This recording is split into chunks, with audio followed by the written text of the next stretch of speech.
Hello and welcome to the Big Toon Chat. My name's Kevin. I'm going to play a little intro video, then we'll just get started.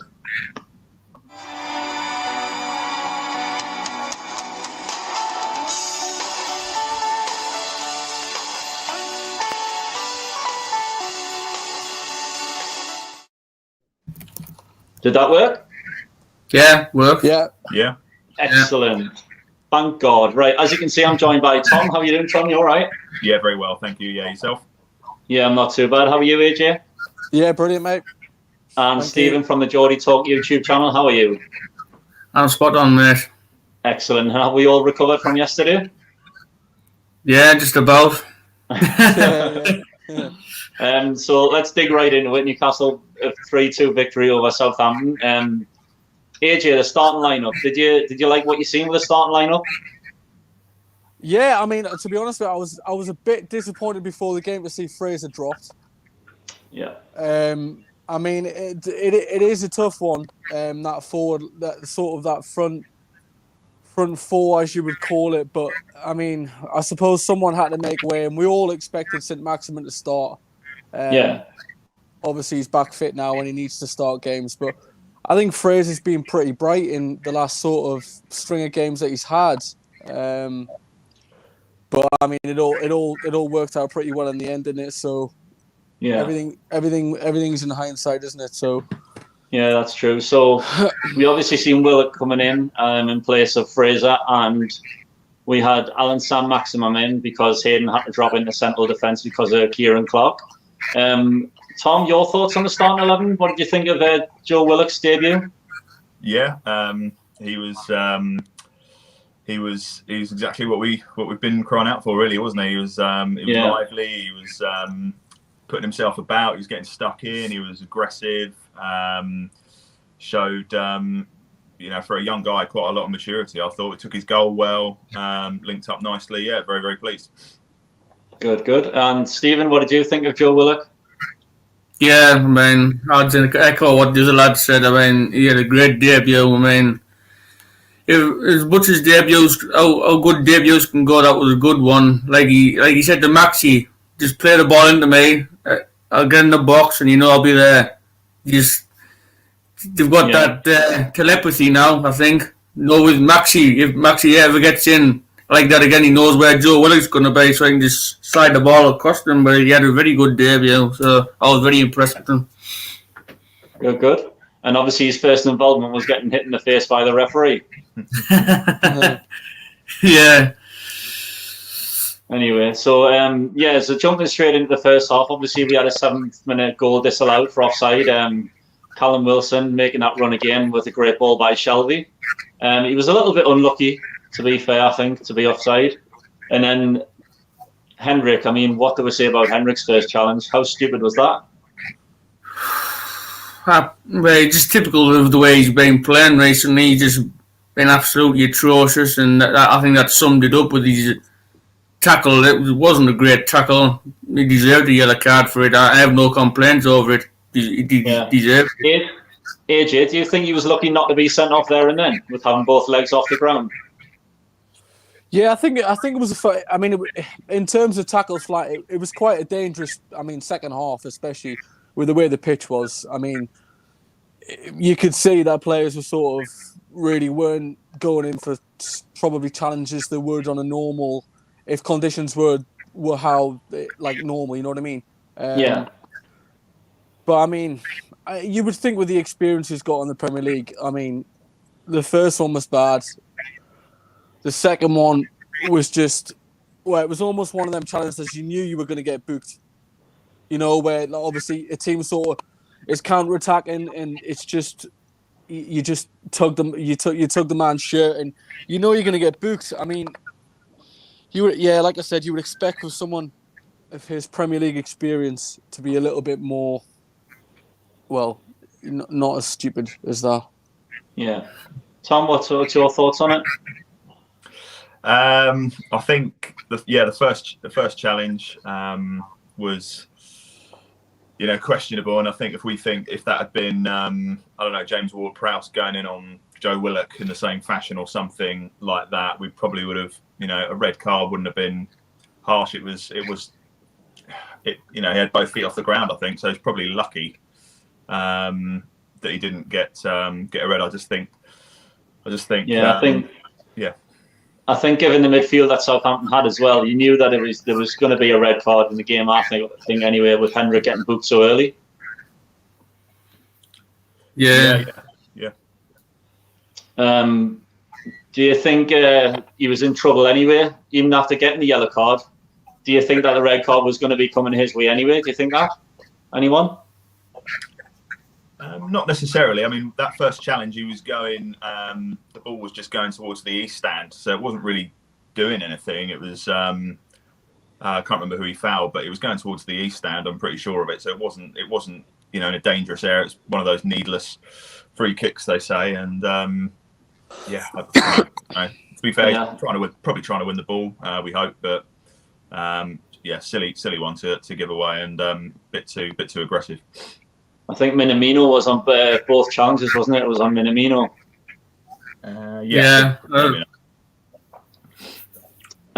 Stephen, what do you think of Willock's goal? Oh, he took it great. Took it brilliantly. I mean, for someone that just come into the team and he's been training probably all week since he signed, since it was confirmed on deadline day, to come into a team like that, that's confidence is starting to grow a bit in the team. And to go for the ball like that and try and with his side foot straight in the net, the keeper had no chance. I thought he took his goal well. I was really pleased for him. Yeah, he seems to have picked up a good connection with Alan Saint-Maximin as well. Obviously, we've seen the little thing going around social media at the minute saying that he's going to be in the penalty box if he wants to cut it back. Yeah, he said Maxi, like he's been there for years, hasn't he? Maxi. I don't think we should call him that. I think we should call him Sam Maximus, as Paul Merson called him. I love how we changed his Twitter name though to Sam Maximus. Yeah. I think he's absolutely brilliant on Twitter. I don't know why, but yeah. Anyway, coming on with the king.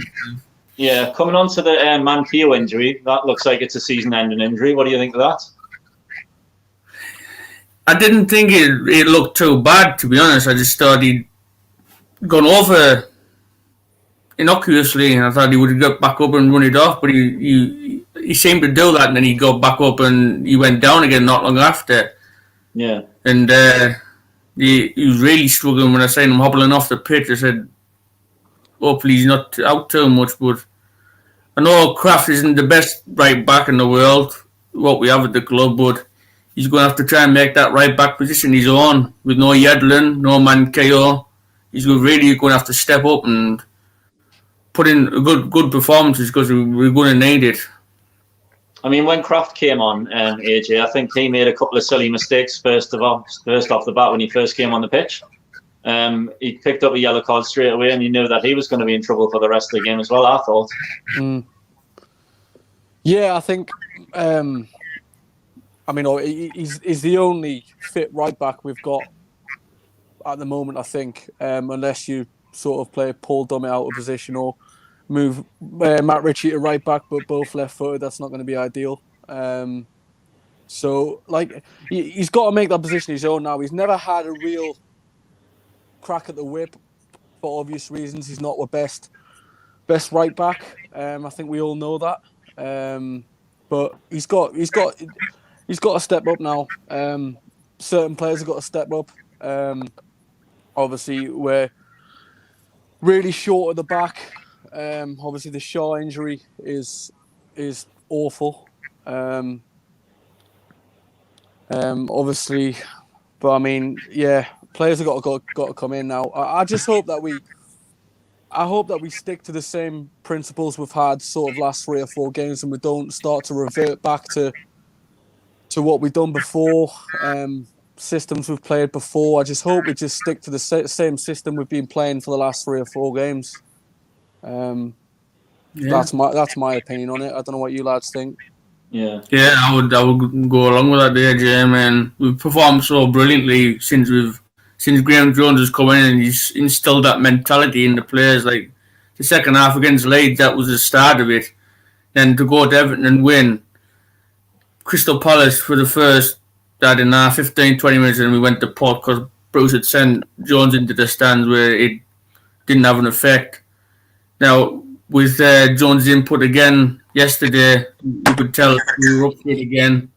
So it's got to stay like that because that's the only way we're going to get ourselves out of the bother. No, we're 10 points clear. It's like it's a mountain to climb for say Fulham to get out of it. Like I would say.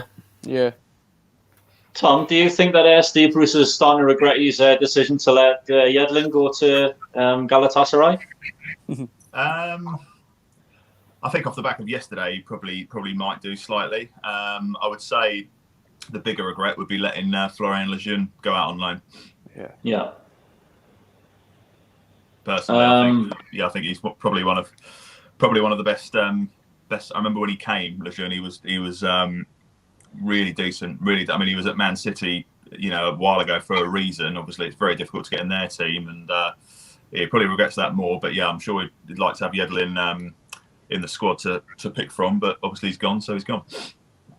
Yeah, and obviously we can't get him back because obviously we've registered with full squad, as AJ let me know earlier on today. Thanks for that. And to be honest with you, mate, I didn't actually know.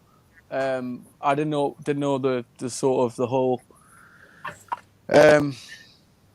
I didn't know whether you had to have 25 in your squad and you couldn't sort of replace anybody or whatnot. Yeah, I think someone clarified it earlier on that there's no clause to get him back early or anything like that, so they can't recall him. Well, that's a shame. That's ludicrous, I think. Sorry, Stephen? I think that's ludicrous to have a recall clause in the contract.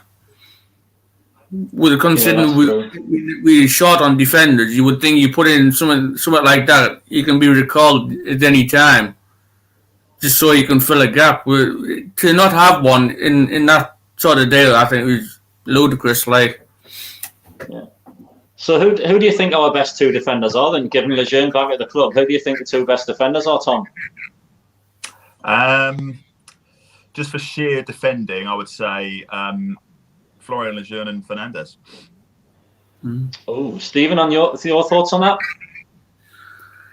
But I don't think Lascelles is much of a leader anymore. I think he's had his time as captain. I think he should move over. But I would go along with Fernandes and even Clark.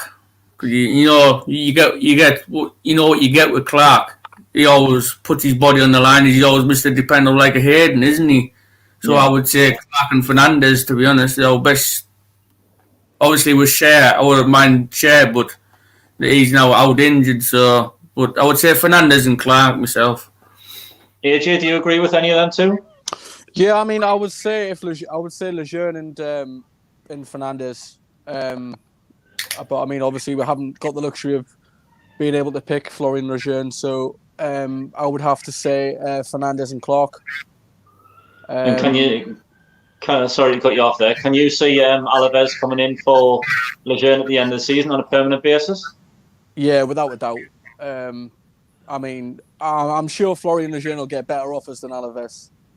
I mean, I've heard he's been playing really, really well over in Spain, which is no surprise because he's a quality centre back. He's a quality player. I think he'll have far better offers than Alaves. Yeah. Do you think? Oslo's doing good over there, isn't he? Say again, Stephen. Oslo, he's doing great over there. He was our star striker once, wasn't he? Yeah, he's a bit like Joe Linton now. Send him to Alaves, he might do better. I'm sure we're going to come on to Joe Linton as soon as we can. So Almiron obviously running around like a headless chicken again, and obviously deserved the 2 goals he got. I thought got another assist by Alan Saint-Maximin, proven to be one of our best attacking threats as well, which is really good. What did you think of Almiron's goal, Tom? The first one. Yeah. It's very, very good. He was just so energetic. It was almost like, the first few games he played for us, closing down and working hard and all that all of the energy and pace he has, using it in the right area and the area that he's best at, not coming so deep, etc. So he was wonderful yesterday, wasn't he? It was good. I think when he first joined the club, Almiron, he used to run and run, but he never used to look up and pass. And I think he's changed a lot now. He gets around, he looks up, and he looks for the closest pass, which is good. Mm-hmm. Yeah, absolutely. Sorry. No, sorry. Yeah, absolutely. I mean, he's. I'm just trying to remember his first goal yesterday. But yeah, it was the one where it came off the leg of Bednarek. Oh yes. It's just good to see him scoring. You know, I think he's probably a better player than perhaps we've even seen. Really, and I think playing in this more natural position to him, and similar to Paraguay and where he plays for the international team, hopefully will help him and help him achieve a more consistent performance of what he's capable of. AJ, what did you think of Almiron? I thought he was fantastic yesterday. He, like Thomas has said, in this new sort of, what you want to call it, like number 10 role, or sort of that free role behind the striker, he's definitely flourishing there. I think more so just being allowed to express himself a bit more, allowed to get on the ball a bit more. He's not helping out his fullback for long periods of the game, which is what you want. I mean, you want, obviously, of course, in matches you have to defend at times, like obviously yesterday's second half, perfect example. But you want your attacking players to be able to go out there and express themselves and do what they're good at. You don't want them doing things they're not natural at doing. And you could see that Almiron was almost playing with the handbrake on, if you want to call it. Yeah. And he wasn't being allowed to just go out and say, you know what, Miggy, go out and do what you do best. You know what I mean? Which seems to be that's the mentality that he's had the past sort of 3 or 4 games when we've really picked up inward performances. Yeah. So after that, then obviously Minamino got the equaliser for Southampton. Stephen, did you think that they deserved to be back in the game at that point at 2-1? Yeah, I think they did deserve it because they were putting Newcastle under sustained pressure after Newcastle went 2-0 up. You would expect them to come out and try and get themselves back in it pretty much straight away. And I mean, we had chances before that. Danny Ings went through. They were giving Danny Ings far too much space. Darlow saved a shot with his leg, and then he was offside with a head out. The back line pushed all the way up, trying to play him offside, and he was just offside. I mean, if that was catastrophic if he'd been allowed to score there, but you would say, like I say, you would have expected Southampton to come back, and I think they would have deserved it. Yeah, I think it was a good goal for Minamino. Like the way he took it in his stride, took it out his feet, and blasted past Darlow. Darlow had no chance with that. Yeah, AJ, when we went to 2-1, did you get the feeling of, we'll go again? Did you have any confidence for winning that game still? Yeah, obviously, of course, you get that feeling. I mean, it's Newcastle. No, I still fancied us yesterday, even when it went to 2-1. I just, the way we were set up and the way we were playing, I knew we were going to get chances. Southampton didn't look great at the back, especially first half. They looked very shaky, I thought, at the back. Yeah, I thought they looked very shaky at the back. I don't know whether it was down to us or... But I mean, that front four will cause any back four problems.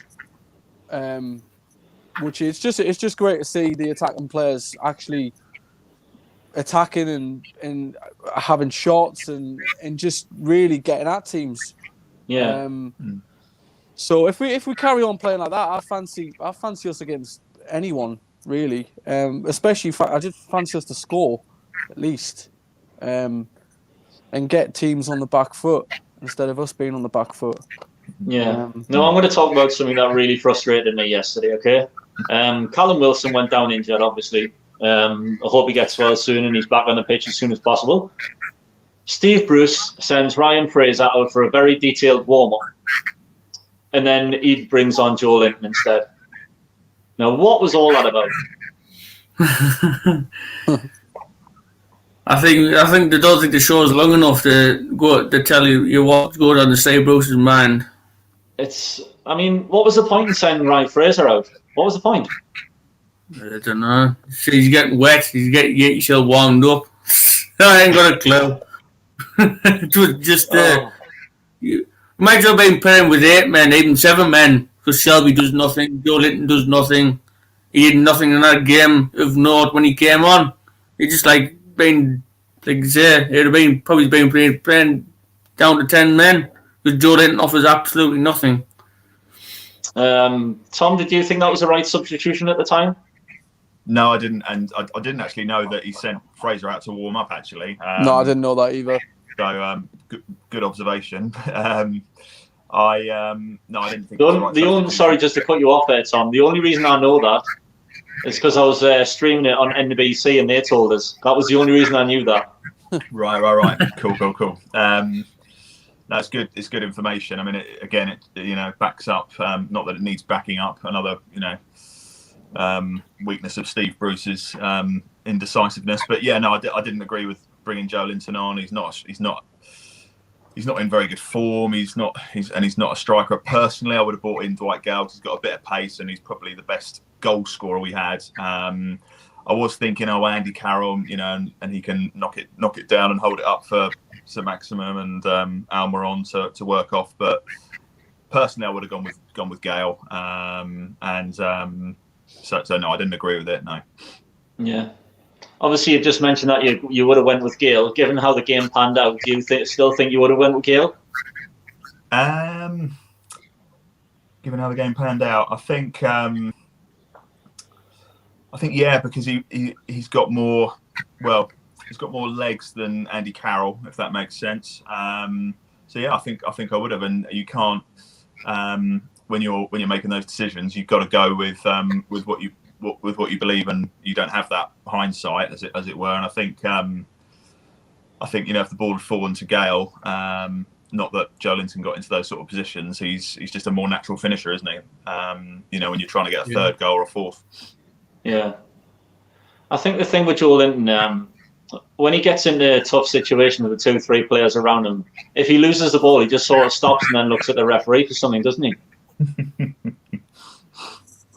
Yes. Stephen? Yeah. Sorry, yeah. I thought you were coming to me. I don't know you were going to. So. Just anyone. It's an open forum. Anyone wants to talk, they can talk. Yeah, I mean, with Joe Linton, he was, like you say, he didn't set the world alight when he came on. I just thought it was a daft substitution anyway.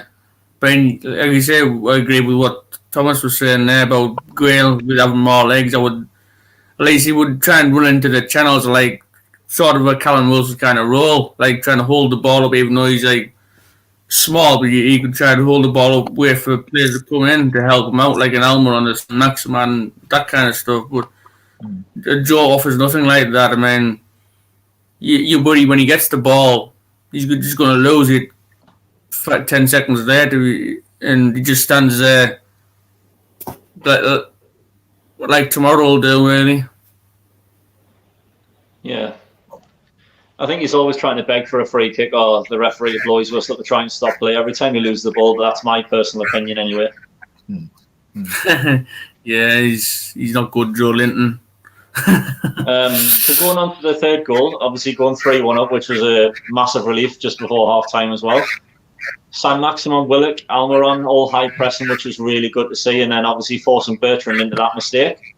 Anyone think that was good play?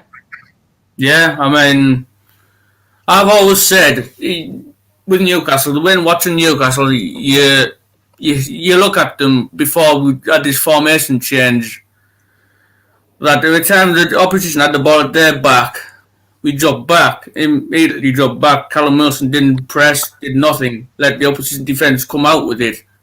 But now we've had that instilled in us to go and press the ball high, try and nick it back off them. That's what you should do. We did that against Everton. Did it really well against Everton. We did it well against Southampton. Even case in point with the Miggy goal. You're saying Miggy charging down Bertrand for the ball, and the Southampton defender made a mistake, and that's how Miggy nicked it off him.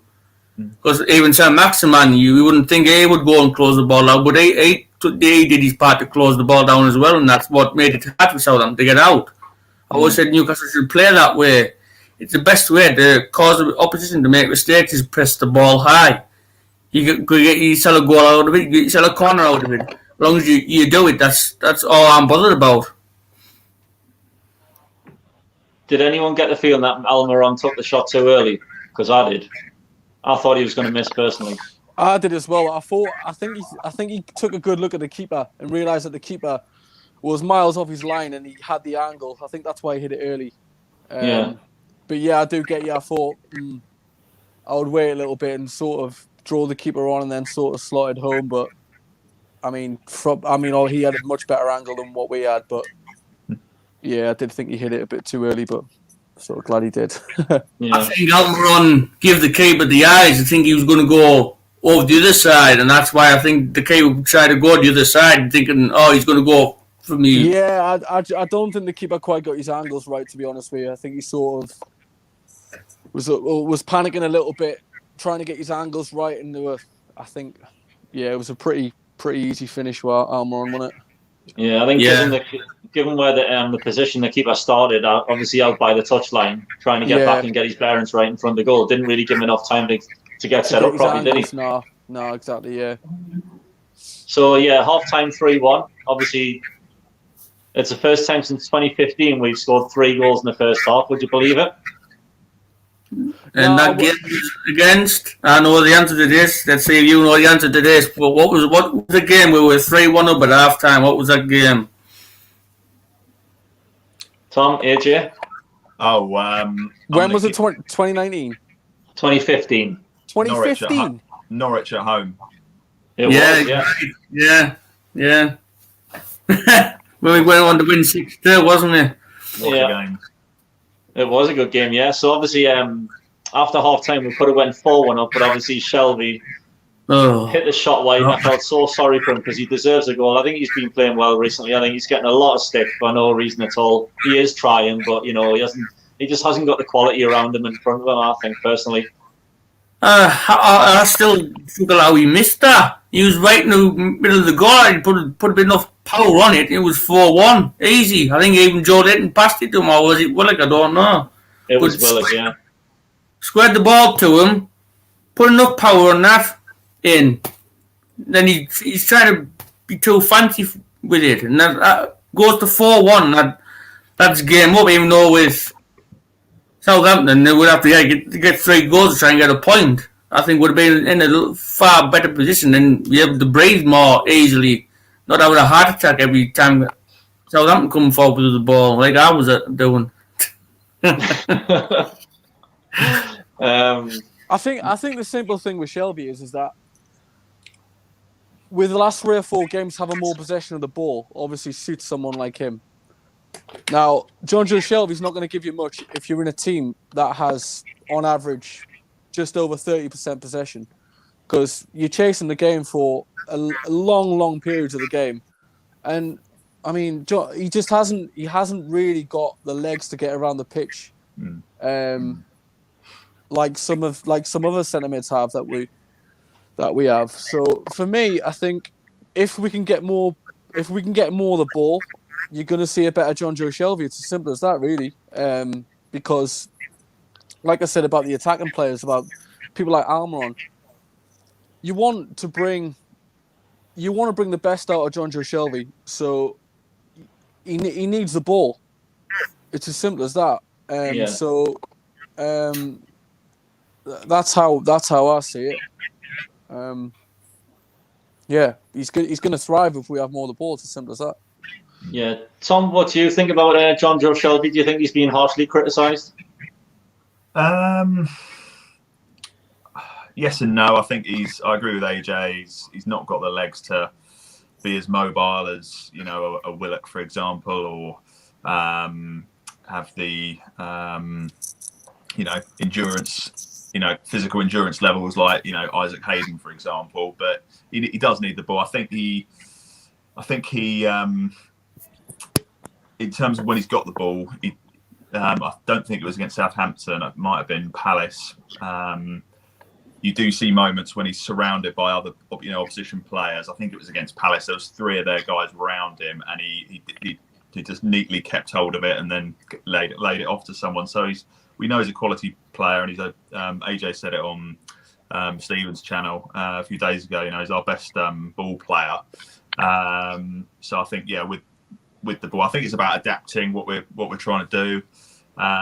And he was probably a little bit shocked to have a chance like he had yesterday. And I think having a bit more of the ball and playing a bit more progressively like we have been will help him. And if he gets another chance like that, I'm sure he'd bury it, hopefully.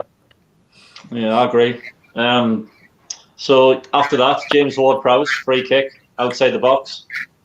Unbelievable, I think, personally. He's a decent player, Ward-Prowse. Decent player. I think he's one of the best free kick takers in the Premier League, I reckon. Yeah, without a doubt. Without a doubt. It's like it's pretty much like someone having a penalty. A free kick for him is literally like a penalty. It is, yeah. I don't know what you lads thought, but I as soon as we gave that free kick away, I was like, here we go. Yeah. You can just see it coming. That's exactly what happened.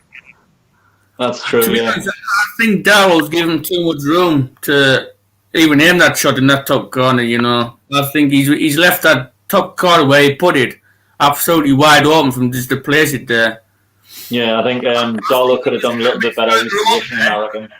If he stood a bit further over toward the middle of his goal, he's got both areas covered. Then he can get across to try and tip it over the bar or something like that, save it.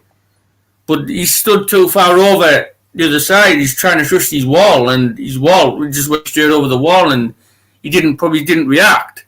So he's seen the ball coming over that wall to try and get across and save it, where he's going to have no chance. But he still doesn't take away how much of a good free kick it was. But I think Darlow's position should have been a bit further over towards the middle of the goal, and he gives himself a chance to try and save it. Just on the subject of Carl Darlow, he's another one that's been criticised recently, and obviously people are asking for Dubravka to come back in. Does anybody agree with that? I think it's easy to criticise the goalkeeper. Yeah. I don't know how anyone can really criticise him this season. Goalkeepers make mistakes, of course they do. You name me a goalkeeper that doesn't go the season without making mistakes. It doesn't happen. And how many times has he bailed us out this season? Lost count. With top-notch saves, not just bog standard saves, but top saves. So I think, yeah, of course Dubravka's a top goalkeeper as well, but Darlow's come in and he's proved how good he is. What sort of message would it send out to drop him? Yeah. Tom, who do you think's the better keeper, Dubravka or Darlow? I think it's a tough one because I think they both bring different things. I think Dubravka's a better in terms of how vocal he is with his back four. I do think he's a bit more of what you would call maybe your leader as a goalkeeper. But I think in terms of actual like shot saving, I think I would go with Darlow because I think in the past Dubravka has been known for a little bit of a clanger. But like I said, it's so tough with goalkeepers because you got 2 top goalkeepers. And like I said, all goalkeepers make mistakes. Yeah, you're right. Yeah. I think Tom, who do you think the better keeper is? It's really tough, isn't it? I think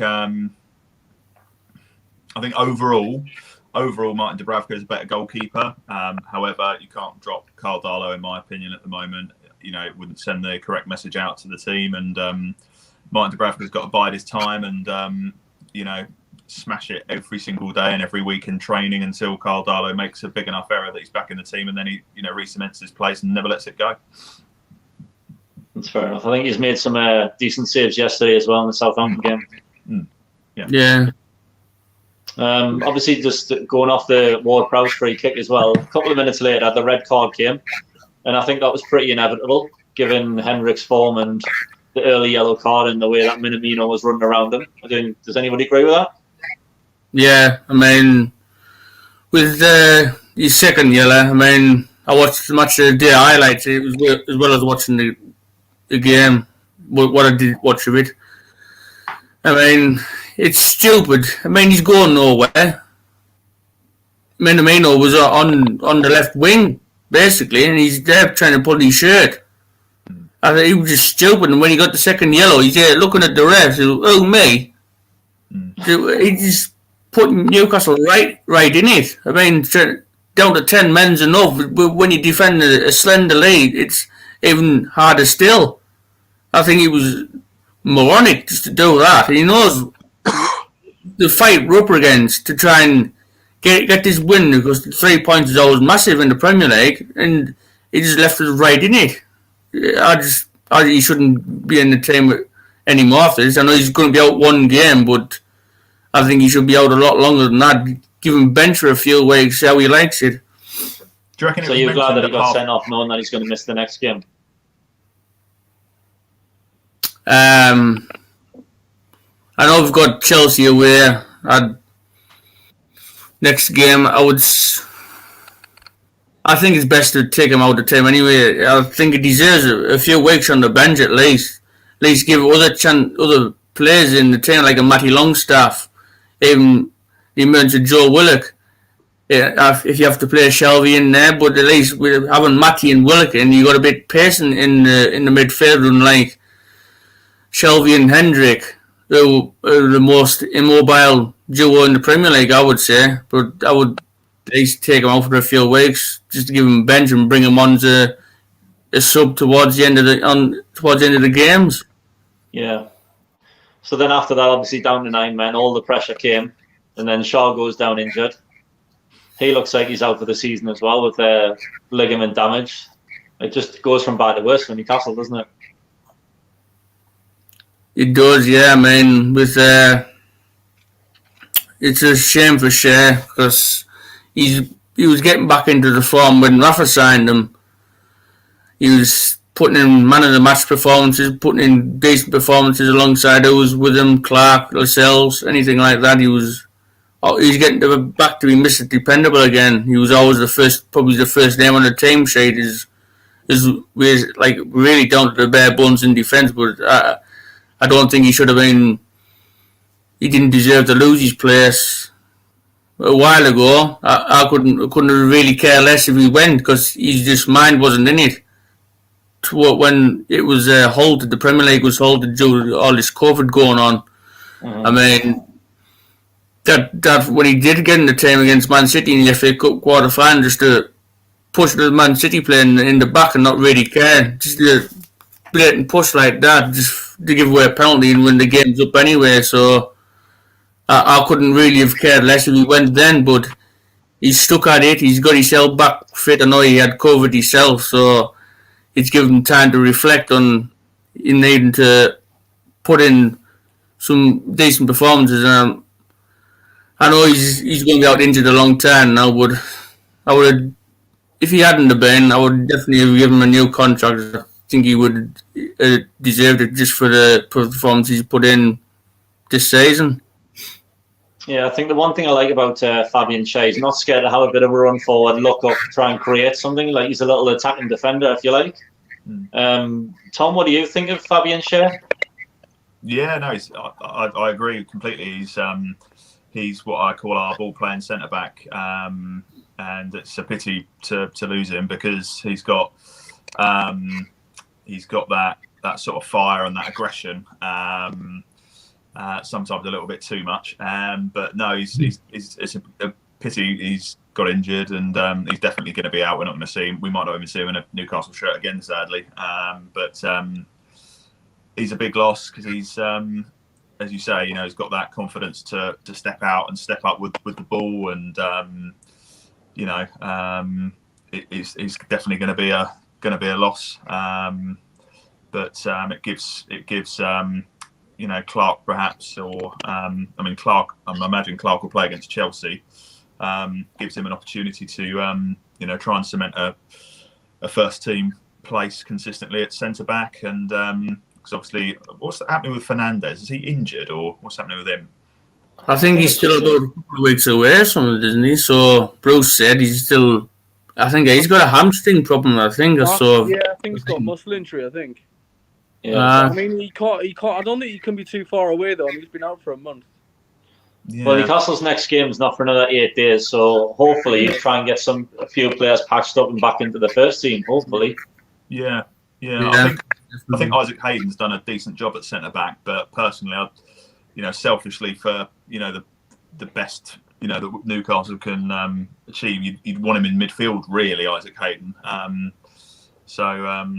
Just hope he's not wasted there, far from it, but the team suffers a little bit if he's at centre back. So I'm really hoping that we can get Clark and Dummett maybe left-sided centre back, or Clark and hopefully Fernandez or Lascelles in there for the Chelsea match. So AJ, there's 17 minutes left of the game. You're Steve Bruce. We're down to 9 men. You're playing 2 banks of 4. What goes through your mind? So, to be honest with you, not that I want to give any credit in the slightest to Steve Bruce. I think the players knew what they had to do yesterday. Pretty much, it's forced, but you know exactly what you're going to have to do. It's not something, a manager can sort of maybe throw on a few sort of quotes to you and sort of G you up and get the players and sort of keep G'ing them on, but the players knew what they had to do yesterday, and I thought they'd done that perfectly yesterday. Them 9 players that finished the game gave everything. They really did, and I thought they were disciplined because it's quite easy. You can't afford, even if one player was out of position, you probably get exposed quite easily when you're playing against 9 men. There's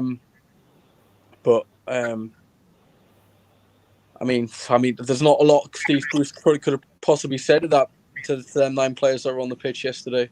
Yeah, Tom, do you agree? Yeah, they did really, really well because we were pretty under it. Really kept the 4-4 shape very well, and I thought Paul Dummett was really, really good, really, really good. He was very, very solid. It was like Paul Dummett of old, under Rafa. He really put his body on the line and was, winning the headers and second balls, and he did a stellar job when he came on. Stephen, Paul Dummett's got to be on the starting 11 for the Chelsea game, hasn't he? Surely, yeah. He's got to be in. If we've still got them amount of players out, you would expect Clark to come back in. Obviously, if Lascelles is still weeks away, Fernandez is still weeks away, it's a no-brainer for me. I'd put Paul Dummett in as a centre-back alongside Clark, with Kraft and Jamal Lewis as well. That's like a kind of patched-up defence, and put Isaac Hayden back in his preferred midfield berth alongside Joe Willock or against Shelby or something like that. Yeah. Personally, I think Jamal Lewis had a good game yesterday. Does anybody agree with that? Yeah, I agree with that. Yeah, I think he's improved recently. He's so I keep saying people saying he's not really good. He gets caught out, but he's still a young lad. He's like I keep saying on my podcast. It's only his second in the Premier League where he was playing at Norwich City. He was given a license to go forward, attacking left back, wasn't he? So I just think I'll give him all the time in the world because I think he does a job at left back for Newcastle. And you can see why he paid 15 million for him to bring him in. Even when Liverpool were sniffing around him for 10 million and he rejected it, and then we went in for 15 and signed him. I thought it was a great bit of business because he'll only improve.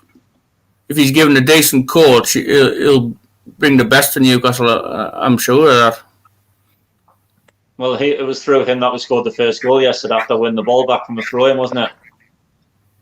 Yeah, I mean, he won it back great, and then Fabi Share just does what Fabi Share does, is plays it over the top for Maxi, who just gets the ball, hit the Bednarek, and he's in. And Bednarek's not catching Maxi when he gets it full pelt, does he? And then saves Willock in the box, plays it across, 1-0, there you go. I think it was great to see Alan Saint-Maximin from the start yesterday. I think we needed that, to be honest with you. Yeah, absolutely. Definitely. Yeah, 100%. AJ, what was your opinion on Kraft coming on? I mean, like I said at the start, I don't think he's a bad player. I think he's exactly what you see, exactly what you get with him. Is pretty solid right back. Not really great going forward. He's a decent enough defender. He gives stupid fouls away on regular occasions, but he's gonna have to make that right back position his own. And he's got a chance now to sort of step up and really sort of reignite his career, if that's what you want to call it, because he's not really had much of a career here at Newcastle. And I mean, he's a Swedish international, so he can't be terrible. Do you think it has anything to do with the pace of the Premier League?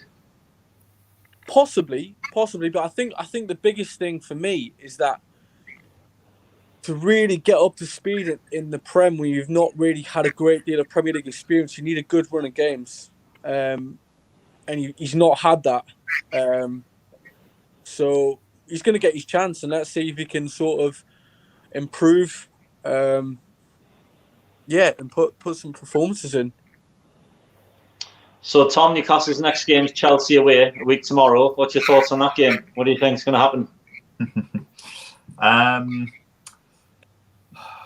I think it's going to be. I think there'll be goals. I think we need to go there and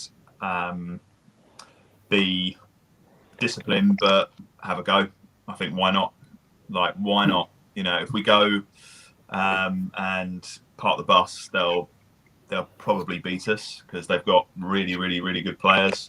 So I think we should have a bit of a go and be adventurous. If I was Steve Bruce, I'd say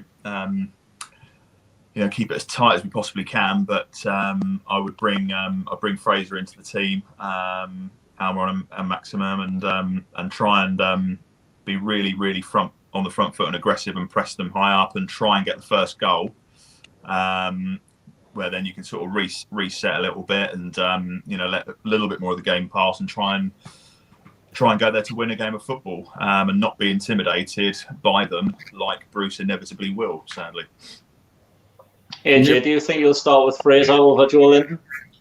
No, I don't.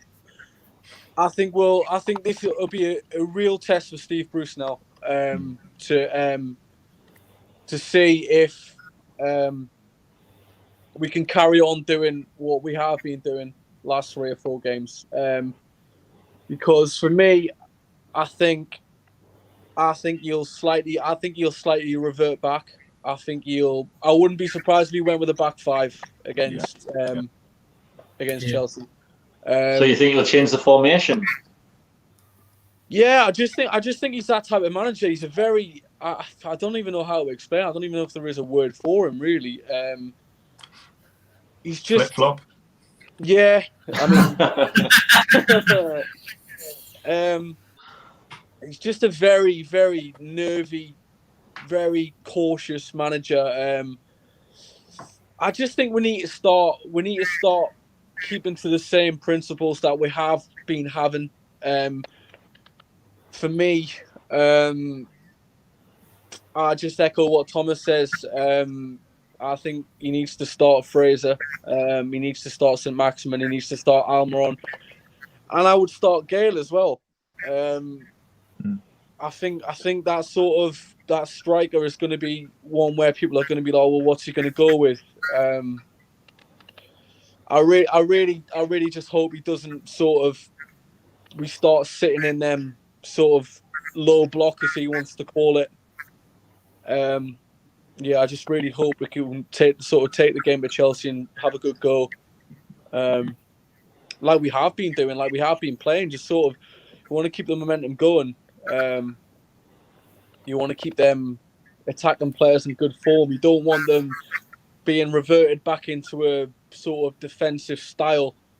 You just want them to keep carrying, because the more and more they play in this system, the better they're going to get.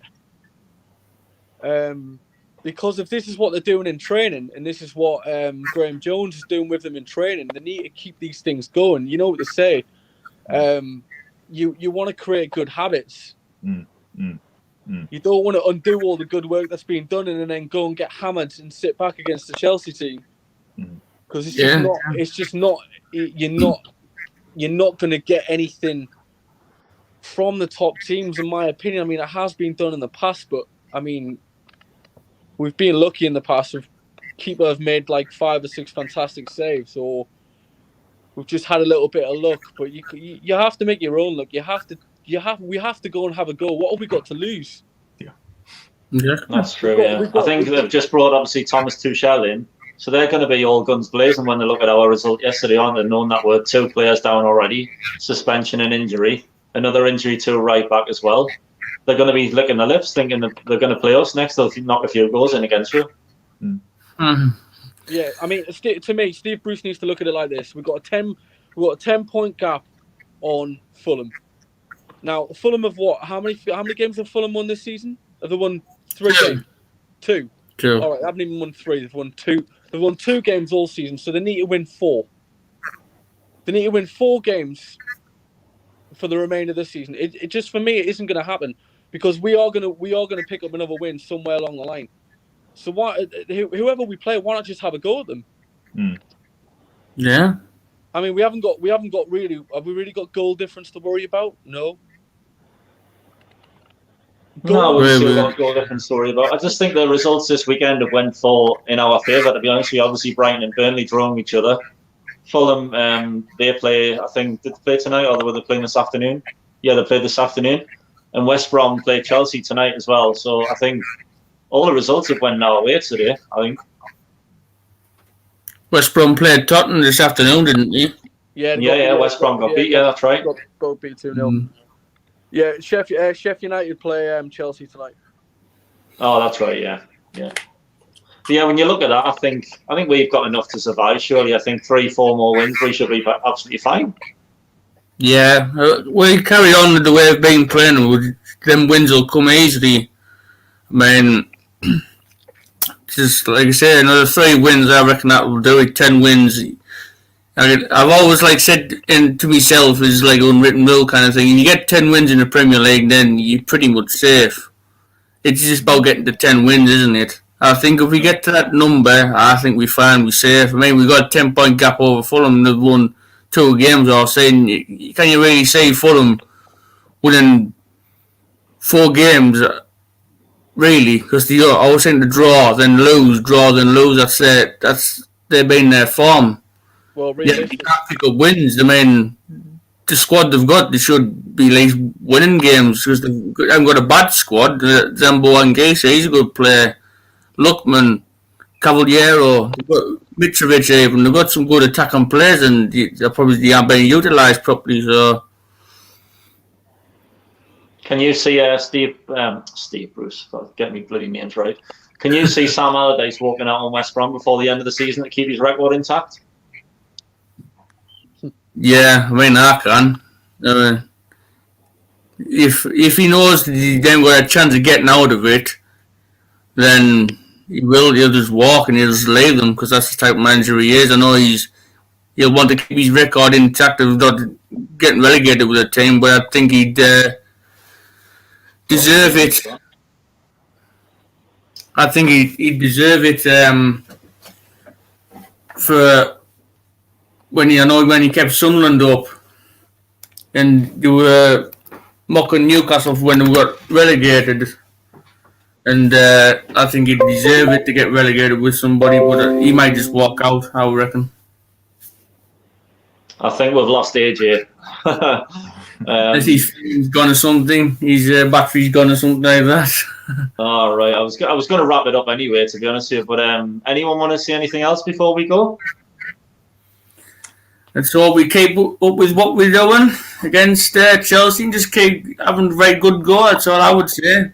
And the wins will come with we're big playing with Graham Jones in.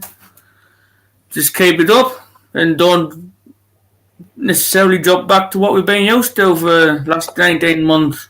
With Bruce in charge, just keep playing that attacking football with attacking formation and we'll be fine. Yeah, I agree. I just want Steve Bruce to be studying Chelsea this evening and identifying weaknesses that we can exploit when we play them and not spending too much time at the kebabi. I was going to say, I think the only thing he'll be studying is his kebab menu tonight. Seriously, Ben, just thinking laterally, go at the Chelsea match, they do have weaknesses. No one's invincible. And Ben Chilwell has got a mistake in him. Aspilicueta, not as pacey as he once was. You know, Maxi against Aspilicueta. Little things like that when we're counter-attacking and getting forward just to help us get in and get a goal and get momentum to get the best result we possibly can and go in there with no fear. You know, they're a team that play in a blue kit in the west of London. You know, let's have a go and you know, we can if they do that, we can get a result. Exactly. So looking at the next three fixtures, I'm going to put you both on the spot here. Chelsea, Man United, Wolves. How many points do you think we'll get in total? Ooh. Go on, Steve. So me first.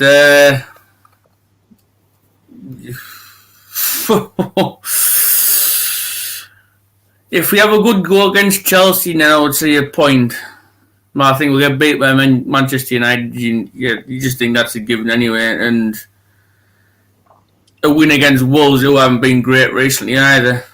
So I'd say 4 points out of that 6, I would say. That's me being hopeful. Tom?